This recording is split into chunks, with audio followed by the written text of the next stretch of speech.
La larga risa de todos estos años, de Rodolfo Fowell.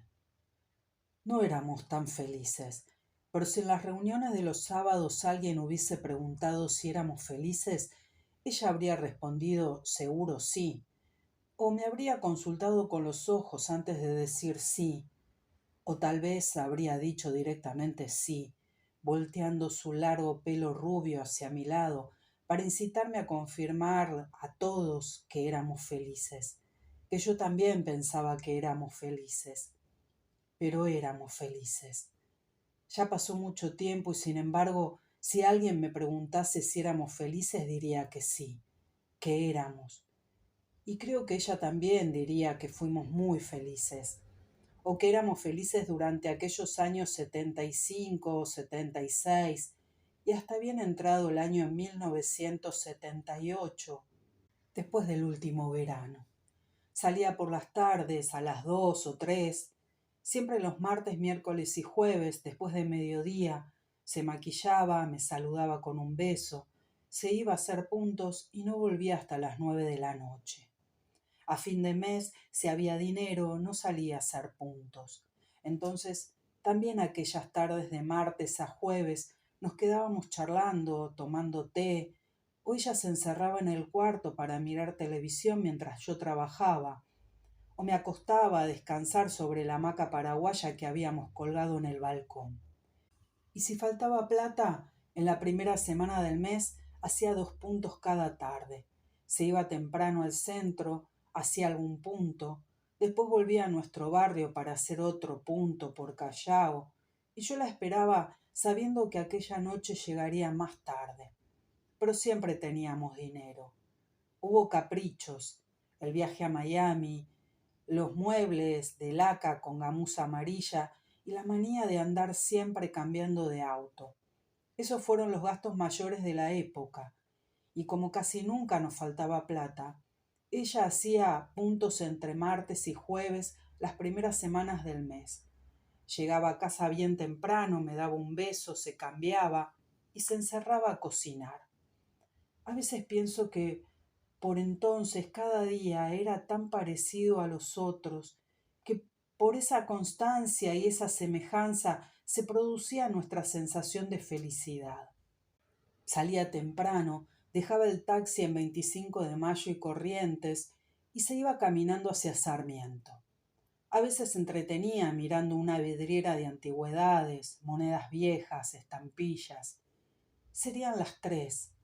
Había por ahí hombres parados frente a las pizarras de las casas de cambio, gente que copia en sus libretas las cotizaciones y el precio de los bonos y de los dólares de cada día. Alguno de esos la miraba.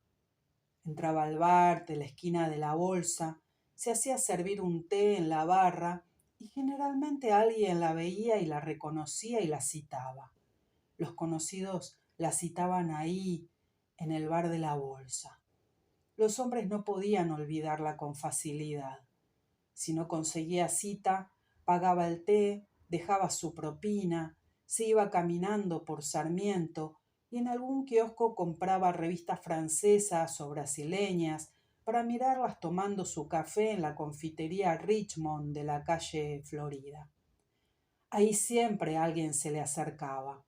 De lo contrario, poco antes de las 4 salía a recorrer Florida hacia la Plaza San Martín, mirando vidrieras o demorándose en las cercanías del centro naval y en los barcitos de la zona, llenos de oficiales de paso que dejan a sus familias en las bases del sur y sabían de ella. Si no encontraba a un oficial, seguía hasta Charcas y pasaba por la vieja galería donde nunca solía fallar, porque si los mozos del snack bar la veían sola, le presentaban a los turistas que habían andado por ahí buscando una mujer. Una mujer. ¿Qué sabrían ellos qué es una mujer? Yo sí sé que ella era una mujer. No sé si lo sabrán todos los hombres que la encontraban en la bolsa, en la Richmond, en el centro naval o en algún lugar de su camino entre la bolsa de comercio y la galería. Pero sé que algunos lo supieron y fueron sus amigos Y casi amigos míos fueron, los conocí, y me consta que por conocerla, algunos de ellos aprendieron qué es una mujer. Algunas veces se le acercaban hombres de civil fingiendo que buscaban citas, pero ella los descubría. Tenía para eso un olfato especial y les decía que se fuesen a alcahuetear a otro. Los especiales, los de la división moralidad, la dejaban seguir. En cambio, los oficiales nuevos de las comisarías, recién salidos de los cursos, se ofendían y la llevaban detenida a la seccional. Ahí tenía que hablar con los de la guardia. Mostraba las fotos de publicidad, los documentos, las llaves de la casa, las del auto, y los jefes le permitían salir. ¿Qué otra cosa podían hacer? Una noche llegó a casa con un subcomisario. Yo la esperaba trabajando frente a mi escritorio y cuando oí la cerradura miré hacia la puerta para ver su carita sonriente y lo vi a él. Parecía un profesor de tenis o un vividor de mujeres ricas. Él notó la expresión de mi cara al oír que me lo presentaban como subcomisario y quedó sorprendido, igual que yo. Me reconoció por aquella película de la Edad Media, la del whisky. Como había pensado que ella vivía sola, miraba mi kimono de judo, veía el desorden de papeles sobre mi escritorio y la miraba a ella averiguando. Notó un papel de armar entre mis libros. Era un papel americano con los colores de la bandera yanqui y preguntó si fumábamos. Ella dijo que estaba para ofrecer a las visitas y a él le pareció bien y siguió curioseando entre los libros. Esa primera vez estuvo medio trabado, igual que yo, que jamás esperé que me trajera un policía a casa. Pero después nos hicimos amigos. Se acostumbró a venir y nos telefoneaba desde el garage para anunciar que al rato subiría a tomar algo o a charlar. Dejaba sus armas en el auto. Para ellos es obligatorio llevar siempre la pistola en su funda de la cintura. Y en esas carteritas que usaban ahora, pero él, por respeto a la casa, dejaba todo en el garage. A veces preguntaba por ella. ¿Y Franca? Parecía amenazarme. Si decís que no está, seguro que me muero. Y yo le explicaba que estaría haciendo puntos, que pronto llegaría. Y lo invitaba con un whisky. Para no molestar, él se quitaba los zapatos, se acostaba en el sillón del living y se quedaba ahí mirando el techo hasta que ella llegara, solo para verla, aunque estuviese esperándolo en su oficina, una sección especial de vigilancia que funcionaba cerca de casa en la época de la presidencia de Isabel. Parecía un instructor de tenis o el encargado de un yate de lujo, siempre de sport, bronceado. Tenía 42 años, pero parecía menor, de 35. Se llamaba Solanas. Fuimos bastante amigos. No es fácil ahora confesar amistad hacia un policía, pero no ha sido el único. También siento amistad hacia el inspector Fernández de la Policía Federal, a la que llaman la mejor del mundo, aunque a él lo tenga destinado a una comisaría de mala muerte, en un barrio donde jamás nada sucede. A Solanas lo había conocido haciendo puntos. Le habrá cobrado la primera vez, lo mismo que por entonces les cobraba a todos. Serían 20 o 25.000 pesos, unos $100, 500 millones de ahora. ¿Cómo decirlo si el valor del dinero cambia más que cualquier otra costumbre de la gente? Desde que se hizo amiga de Solanas y lo empezó a traer a casa, nunca volvió a cobrarle. Tampoco creo que haya vuelto a acostarse con él. Ella diferenciaba a los amigos de los puntos, y entre los puntos distinguía bien a los clientes estables de aquellos hombres ocasionales que aceptaba solo cuando veía que se le estaba yendo la tarde sin conseguir un conocido. Si los entraba a casa, significaba que ya era amiga de los puntos. Saldrían del hotel o del departamentito del hombre y entusiasmados irían a un bar para seguir charlando. Después, Cuando llegaba la hora de volver, ella querría volver, necesitaba volver. Se haría acompañar hasta la puerta, y si seguía la charla y le seguía el entusiasmo, lo hacía subir a nuestro departamento. Cuando está comenzando una amistad, nada la puede detener. Por eso, al nuevo amigo ella lo hacía pasar, lo presentaba, y el hombre seguía hablando conmigo mientras ella se cambiaba y se encerraba a cocinar para los tres. Los que se hacían amigos cenaban en casa. A los que no se querían ir, les preparábamos una camita en el living y ahí dormían sin preocuparse por lo que hacíamos en nuestra habitación. Hasta venir a nuestro departamento, nunca un cliente sabía de mí. Yo en cambio sabía de ellos porque Franca me detallaba todo lo que hacía con los puntos. Fue una época. Yo quería averiguar, conocer más. Sentía curiosidad por entender qué había hecho cada tarde y hasta trataba de imitar por la noche lo que ella había estado haciendo con los puntos durante el día. Por eso conocí, sin haber ido nunca, todos los hoteles que a ella le gustaban, y hasta podía imaginarme los departamentitos de los solteros y la decoración de los departamentos que alquilaban los casados para escaparse un poco de la mujer. Tenía de cada uno de esos lugares una idea tan nítida como la de Franca, que se acostaba ahí 2 o 3 veces por mes. Parece mentira, pero la gente aún, en las cosas que hace más en la intimidad, se parece entre sí tanto como en las que hace porque las vio hacer antes a los vecinos, a sus socios del club o a los actores de las propagandas de la televisión. Después dejé de averiguar. Ella me anunciaba si había hecho algo poco común, aunque eso sucediera muy pocas veces. Celos jamás sentí. Rabia sí, cuando pensé que me mentía, o cuando sospeché que ella agregaba algún detalle para probar si yo sentía celos.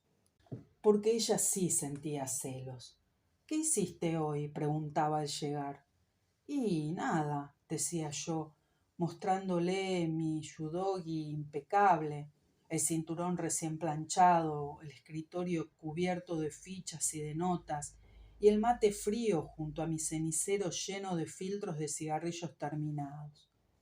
Nada, volví a decirle, disimulando la sonrisa que me nacía al pensar que ella había andado por ahí, creyendo que esa tarde yo habría sido capaz de salir o de hacer algo diferente de cualquier otra tarde de mi vida. ¿Qué hiciste hoy? ¿Quién estuvo esta tarde?, volví a preguntar. Y nadie, Franca, nadie, le repetía yo. ¿Quién iría a estar?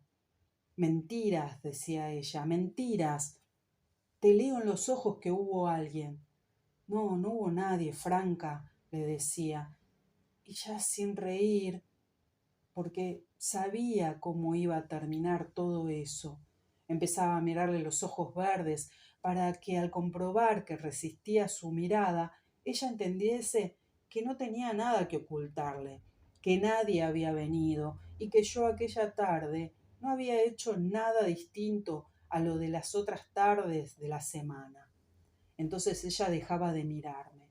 Sus ojos verdes se fijaban en la pared y yo veía solo la parte blanca de los ojos que empezaba a nublarse por lágrimas mezcladas con rímel aceitoso disuelto. Había algo loco en eso de mirar siempre hacia un costado, siempre al mismo costado, como si la pintura de la pared o la pintura de los cuadros colgantes de la pared pudiese responder sus preguntas. ¿Quién vino? ¿Dónde fuiste? Y yo quería consolarla.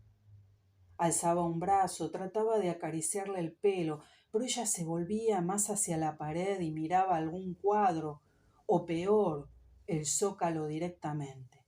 Gritaba, ¿ves que siempre mentís? ¿Ves que mentís? Volvía a gritar como si la pared le hubiese confirmado que yo mentía. Yo no mentía. No, nena, no te miento, juraba yo, riendo, pero ella lloraba cada vez más fuerte y me decía entre sollozos que se iba a ir con un punto que le habría prometido un departamento en Manhattan, con otro que le invitaba a un viaje por las islas del Caribe, o con aquel que le ofrecía pasar el verano en su estancia del Brasil. ¿Cómo no iba a reír si siempre amenazaba igual? El Brasil, las islas del Caribe, el departamento estudio en la isla de Manhattan. Pero debía haber evitado reír. Era peor, ella gritaba más. ¿Ves? Preguntaba. ¿Te reís? Se respondía. Y explicaba. ¿Quiere decir que no te importa que me vaya? ¿Quiere decir que vos no me querés? ¿Que nunca me quisiste? Das asco. No, nena, hablaba yo. No pelees, rogaba. Yo había dejado de reír, pero ella no había dejado de llorar. ¿Cómo que no pelees? Decía. ¿Cómo querés que no pelees si me mentís? Y me miraba y me gritaba, sos insensible. Protestaba cada vez más, gritando más. Entonces yo miraba la hora y calculaba. Sentía el paso del tiempo. Sentía que perderíamos la cena.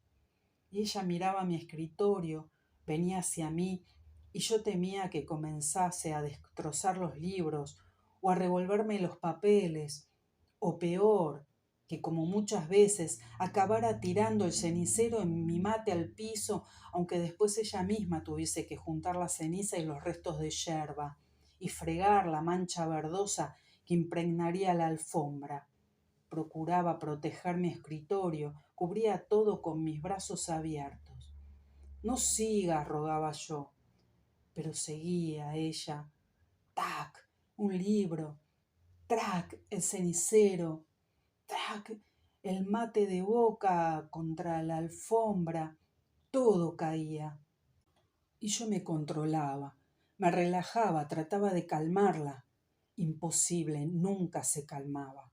Entonces dejaba mi escritorio, iba hacia ella, le aplicaba una palanca de radio cúbito y la llevaba encorvada hacia el sofá, trabándola contra los almohadones, sobre el sofá o sobre la alfombra. Evitaba que se lastimase tratando de librarse de mi palanca.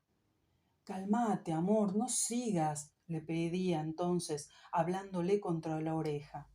Pero ella gritaba más, que le iba a matar, que la quería matar.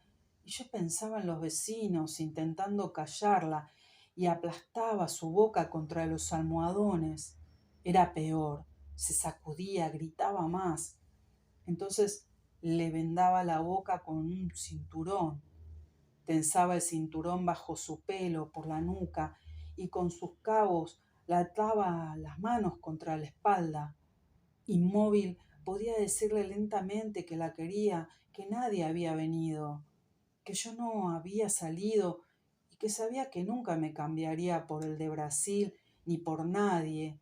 Ella dejaba de forcejear y yo apagaba la lámpara y me desnudaba.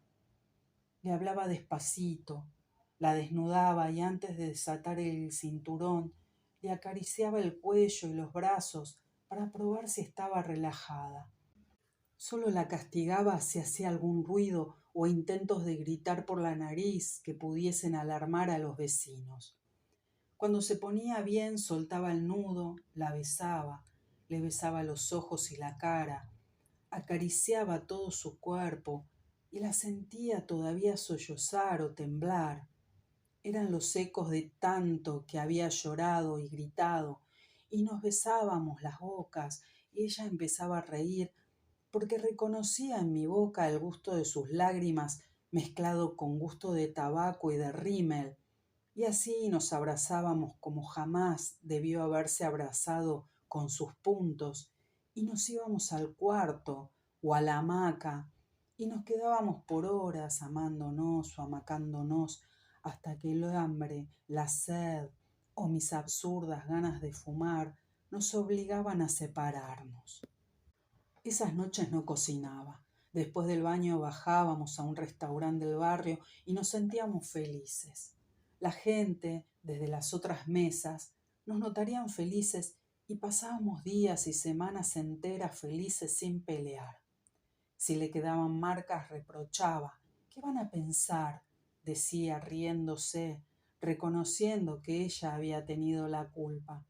Y nos divertíamos pensando que a los puntos de esa semana, las marcas del cuello, la espalda y las muñecas los entusiasmarían más. Decía que le contaba a algunos, o a los que les parecía más sensibles, que el hombre que vivía con ella se emborrachaba y le pegaba, que algunas veces debían llevarla desmayada al hospital, que no se separaba ni se atrevía a abandonarlo, porque el tipo era un asesino y que estaba segura de que tarde o temprano terminaría matándola.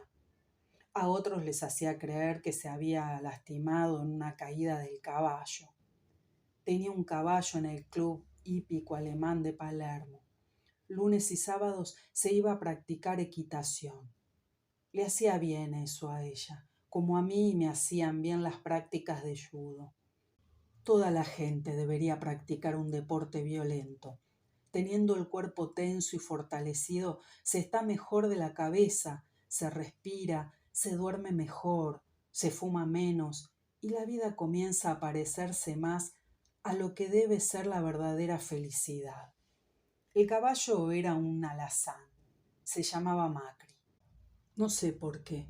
Lo conocí un sábado, mientras le esperaba cerca del lago. Ella desmontó, vino hacia mí, trayéndolo por una rienda, y cuando dejé el auto para besarla, el animal olió mi pelo, resopló y se puso a golpear nervioso el suelo con las patas. Nunca, dijo ella, se había portado así.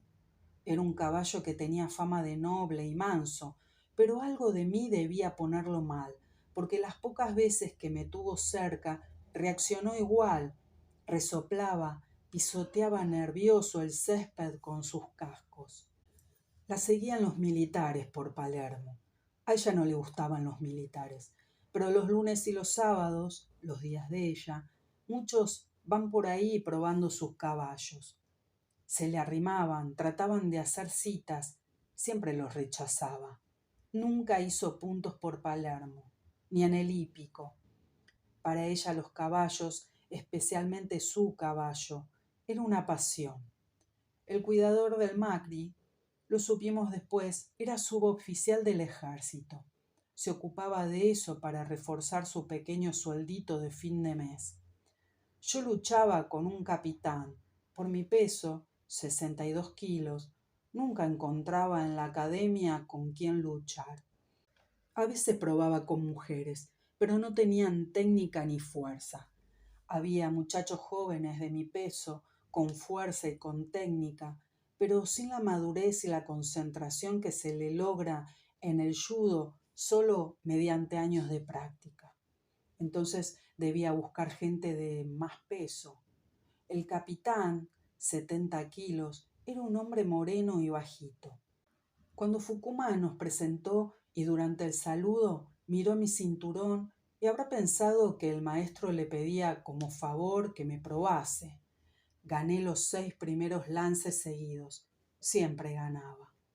Una tarde, practicando retenciones, le apliqué algunas técnicas de aikido y lo noté desesperado por salir. Cuando le hacía un ojal con la solapa de su judogi argentino de loneta, no bien sentía que la circulación cerebral se le dificultaba, en vez de golpear para que lo dejase salir, me clavaba sus ojitos negros reticulados de capilares rojos y yo veía una mirada de odio distinta a la de Franca, no solo a causa del contraste con el hermoso color verde de ella, sino también porque se entendía que en aquel hombre nadie podría transformar el odio en un sentimiento más elaborado. Mucha gente jamás comprenderá el deporte.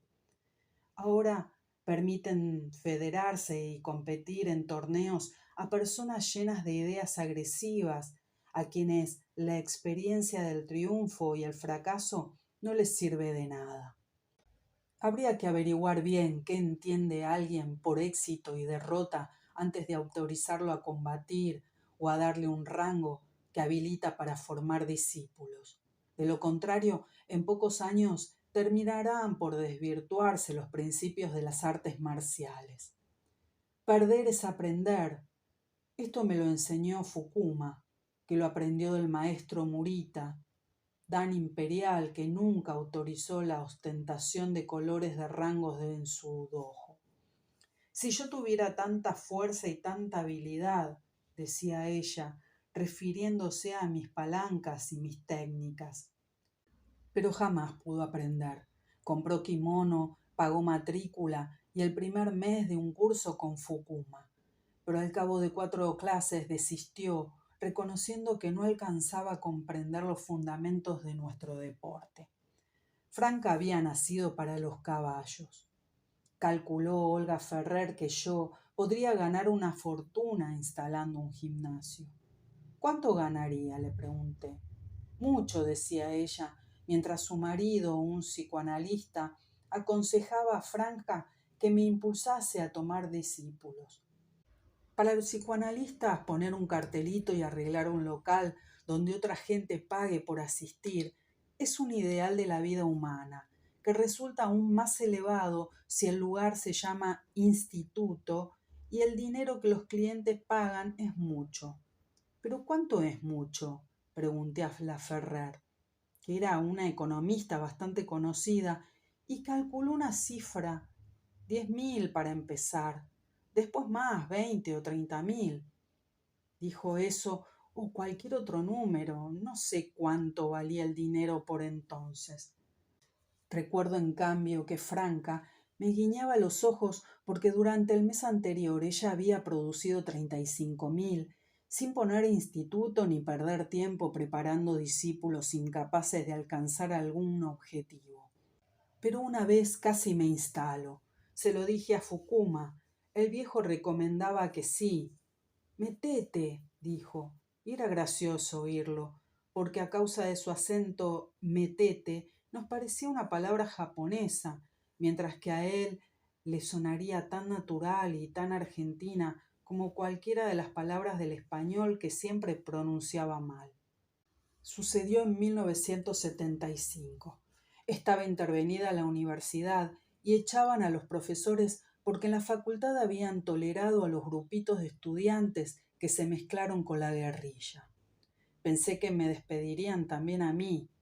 En el segundo cuatrimestre cambié el turno de mis clases y comencé a dictar los teóricos en este horario de lunes y sábados, entre 8 y 10 de la mañana.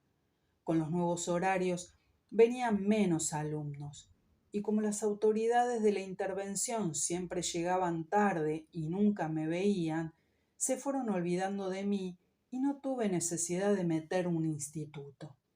Calculaba así: si con 4 horas semanales gano 1.000 y con 40 horas ganaría 10.000, cambiar no me conviene. Las cifras son falsas. Nadie recuerda cuánto ganaba por entonces. Hay algo que se aprende con el estudio de las artes marciales: actuar sobre las partes del enemigo que ofrecen menos resistencia. Escribí partes.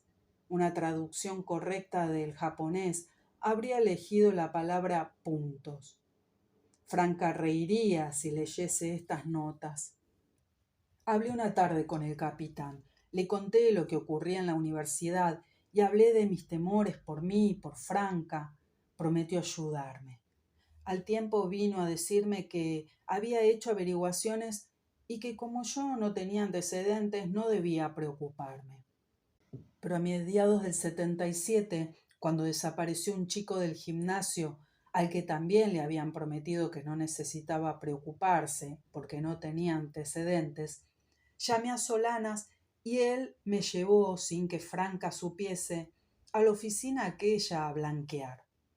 Blanquear quería decir contar lo que uno pensaba, lo que sabía que pensaban o hacían los otros, y lo que pensaba que hacían, pensaban o sabían los otros. El hombre de la oficina, un canoso muy alto que debía ser el jefe, después de hablar y preguntar durante más de 3 horas, aconsejó que si algún día me llevaban tenía que convencerlos de que había blanqueado y reclamar que revisaran mis hojas en el batallón 300 y pico. Después Solanas me aclaró que haber blanqueado no garantizaba nada, que no se podía poner las manos en el fuego por nadie y que todo aquel trámite, en el mejor de los casos, podía ser una ayuda. Creo que todos vieron lo que fue pasando durante aquellos años. Muchos dicen que recién ahora se enteran. Otros, más decentes, dicen que siempre lo supieron, pero que recién ahora lo comprenden. Pocos quieren reconocer que siempre lo supieron y siempre lo entendieron, y que si ahora piensan o dicen pensar cosas diferentes es porque se ha hecho una costumbre hablar o pensar distinto, como antes se había vuelto costumbre aparentar que no se sabía o hacer creer que se sabía pero que no se comprendía. Se lo aprende en la vida o en el dojo, siempre es igual que antes. Para la gente lo importante es vivir mirando hacia donde los otros le señalan, como si nada sucediera detrás o más adelante. Si cuando sucedía aquello había que pensar otra cosa, ahora que hay que pensar en lo que entonces sucedía, indica que no habrá que mirar ni pensar las cosas que suceden en este momento. 83. Empieza otro año y llegan nuevas promociones de alumnos. Cada cuatrimestre los estudiantes me parecen más jóvenes, más niños. Es porque en mi memoria los alumnos de antes han seguido creciendo o envejeciendo, aunque nunca los haya vuelto a ver. En mi memoria crecen y encanecen muchachos y muchachas que murieron poco después de aprobar el examen final, hace 5 o 10 años. Mi memoria de mí continúa intacta. Me imagino como el día que comencé en la cátedra, hace ya 12 años. Tenía 27. Franca tampoco envejeció. Tenía 39, mi edad. Hace puntos aún, pero jura que el marido no lo sabe. Vive con él, con los hijitos que tuvieron con él y con la suegra que los cuida. La veo muy pocas veces. Pregunto cómo no pudimos seguir siendo felices. Ella protesta que es feliz, que ya no siente celos y que ahora es él, el marido, quien siente celos. Sabe que ella hacía puntos, pero no sabe, o finge que no sabe, que sigue haciendo puntos ahora. Ella dice que él nunca conocerá lo nuestro, porque si se enterase, la echaría de la casa, le quitaría los hijos o haría cualquier locura. Lo cree capaz. Cuenta que, salvo alguna situación en la que debió entrar para satisfacer caprichos de los clientes, jamás ha vuelto a acostarse con mujeres, y que yo fui la única por quien sintió algo frente y sincero en la vida. Le creo. Creer o no creer no me hace más ni menos feliz. Claudia volvió a leer hasta aquí y quiere saber si éramos felices. Digo que sí, como con vos, igual que con vos, Claudia, le digo, y me parece que está por volver a llorar. ¿Llorará? A veces llora. No, Claudia, celos no, por favor. Le ruego, porque siento que comienza a llorar. Y ella me jura que no son celos de mí ni de la otra, sino celos de un tiempo en el que fuimos muy felices y ella no estaba conmigo. ¿Y ahora, Claudia? Pregunto. ¿No somos felices? Desde el rincón del living me mira sin hablar. Recién llega de hacer sus puntos y se ha puesto a ordenar los discos. Después de un rato dice, sí, somos felices, pero quisiera que todo esto se te borre de la podrida cabeza. Y yo soplo. Algo así ha de haber sentido el caballito de Franca. Ella no pudo oírme, pero se acerca. Adivino qué va a ocurrir. Acerté. Se arrima al escritorio, espía lo que escribo. Revuelve mis papeles y empieza, como siempre, a hablar de Franca. Esa puta andaba con mujeres. Se encamaba con todas las putas reventadas de Buenos Aires. Cuando se pone así, Claudia siempre habla así. Después me dice que soy una estúpida, una imbécil, y vuelve a repetir que Franca era una puta. Igual que vos, mi amor, le digo. Estoy serena. ¿Será necesario que alguna vez pierda el control y que me exalte para calmarla? Dudas de mí, me dice y llora. No crees en mí. No, nena, digo, nunca dudé de vos. Claro, responde. Es porque estás segura, porque salís con otras, porque te ves con esa puta de Franca, por eso. Y llora y habla a gritos. Tendré que interpretar. Interpreto. No, nena, no es así. La que quiere salir con otras debe ser vos, no yo. Yo estoy muy bien en mi escritorio. Te pones mal, estás haciendo esto. Digo, para sentirte mal, para no estar mejor conmigo. Y ella, ¿podría estar bien con vos? Pregunta y me golpea el escritorio.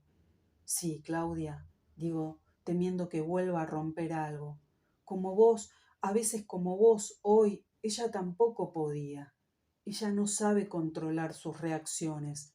Tampoco yo sé controlar mis reacciones.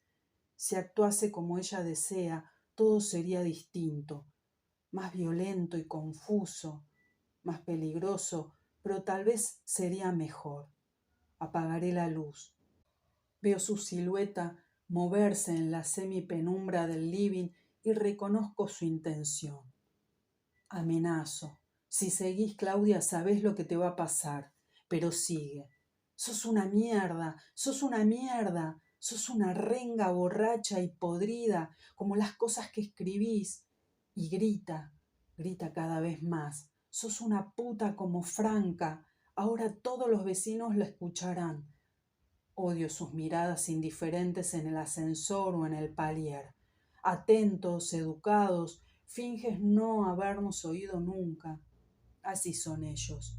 Viven fingiendo, ocultando lo que ocurre detrás. Como en el cine, como en un cine, como en la vida.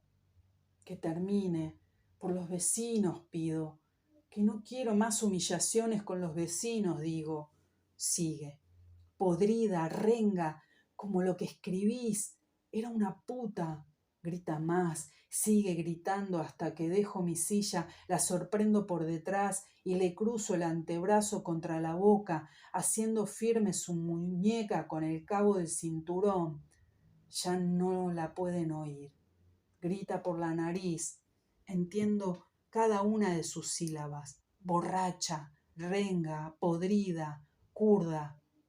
Tantas veces la oí, la vuelco sobre los almohadones, se arquea, golpea su frente y las orejas contra la alfombra y contra las patas del sofá.